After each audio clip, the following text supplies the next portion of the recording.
بسم اللہ الرحمن الرحیم۔ صرف 5 منٹ کا مدرسہ قرآن و حدیث کی روشنی میں 248واں دن 8 رمضان المبارک۔ نمبر 1، اسلامی تاریخ۔ حضرت سلیمان علیہ السلام۔ حضرت سلیمان علیہ السلام حضرت داؤد علیہ السلام کے بیٹے ہیں۔ ان کی پیدائش بیت المقدس میں ہوئی۔ بچپن ہی سے بڑے ذہین، سمجھدار اور فیصلہ کرنے کی صلاحیت رکھتے تھے۔ چنانچہ حضرت داؤد علیہ السلام اہم کاموں میں ان سے مشورہ کرتے تھے۔ جب حضرت سلیمان علیہ السلام جوان ہوئے تو حضرت داؤد علیہ السلام کا انتقال ہوا۔ اللہ تعالیٰ نے نبوت و سلطنت میں سلیمان علیہ السلام کو ان کا وارث بنایا اور ایسی حکومت عطا فرمائی کہ ان کے بعد کسی کو ایسی حکومت قیامت تک نہیں ملے گی۔ تمام جانوروں کی بولیاں ان کو سکھائی، جنات اور ہوا ان کے تابع کر دیا۔ آدھے دن میں 1 مہینے کا سفر پورا کر لیا کرتے تھے۔ جنات کے ذریعے مسجد اقصی کی تعمیر کرائی۔ سمندروں سے غوطہ لگا کر ہیرے جواہرات نکالنے کا کام جنات سے لیا کرتے تھے۔ اسی طرح بڑی بڑی دیگیں اور پتھروں کو تراش کر بڑے بڑے حوض بنانے کی ذمہ داری جنات کے حوالے کر رکھی تھی۔ یہ سب چیزیں اللہ تعالیٰ نے حضرت سلیمان علیہ السلام کو انعام و احسان کے طور پر عطا فرمائی۔ جنات بیت المقدس کی تعمیر میں مصروف تھے۔ حضرت سلیمان علیہ السلام اپنی لاٹھی کا سہارا لیے کھڑے تھے۔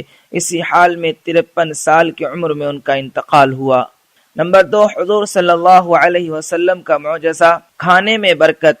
حضرت انس رضی اللہ عنہ فرماتے ہیں، رسول اللہ صلی اللہ علیہ وسلم نے حضرت زینب بنت جحش رضی اللہ عنہ سے نکاح کیا تو ام سلیم رضی اللہ عنہ نے کھانا تیار کر کے مجھے دیا کہ حضور صلی اللہ علیہ وسلم کو پیش کر دو اور میری طرف سے سلام عرض کرنے کے بعد کہنا کہ تھوڑا سا کھانا ہے جو رسول اللہ صلی اللہ علیہ وسلم کے لیے ہے۔ حضور صلی اللہ علیہ وسلم نے اس کو گھر کے ایک کونے میں رکھوا دیا اور مجھے بھیجا کہ میں صحابہ رضی اللہ عنہم کو بلا لاؤں۔ وہ غریبی کا زمانہ تھا، تقریباً 300 لوگ آ گئے۔ رسول اللہ صلی اللہ علیہ وسلم 10 افراد کو گھر میں بلاتے اور کھانا کھلاتے، یہاں تک کہ سب پیٹ بھر کر کھا چکے۔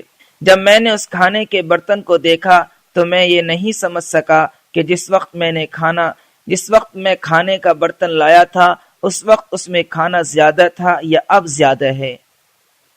نمبر 3، ایک فرض کے بارے میں، حلال پیشہ اختیار کرنا۔ رسول اللہ صلی اللہ علیہ وسلم نے فرمایا، اللہ کے حقوق فرائض ادا کرنے کے بعد حلال روزی حاصل کرنا بھی فرض ہے۔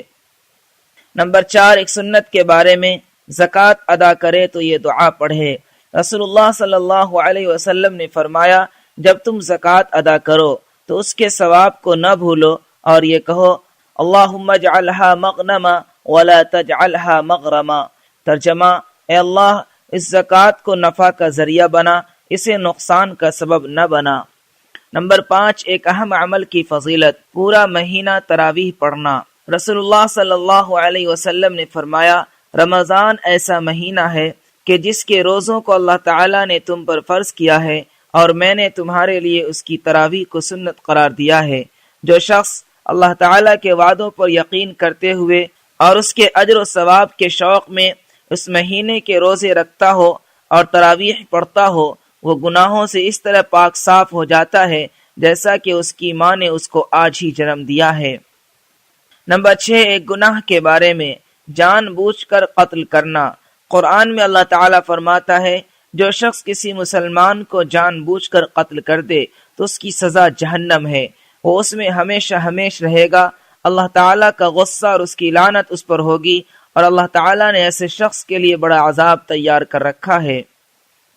نمبر 7، دنیا کے بارے میں، دنیاوی زندگی پر خوش نہ ہونا۔ قرآن میں اللہ تعالیٰ فرماتا ہے، اللہ تعالیٰ جس کو چاہتا ہے بے حساب رزق دیتا ہے اور جس کو چاہتا ہے تنگی کرتا ہے، اور یہ لوگ دنیا کی زندگی پر خوش ہوتے ہیں اور اس کی عیش و عشرت پر اتراتے ہیں، حالانکہ آخرت کے مقابلے میں دنیا کی زندگی ایک تھوڑا سا سامان ہے۔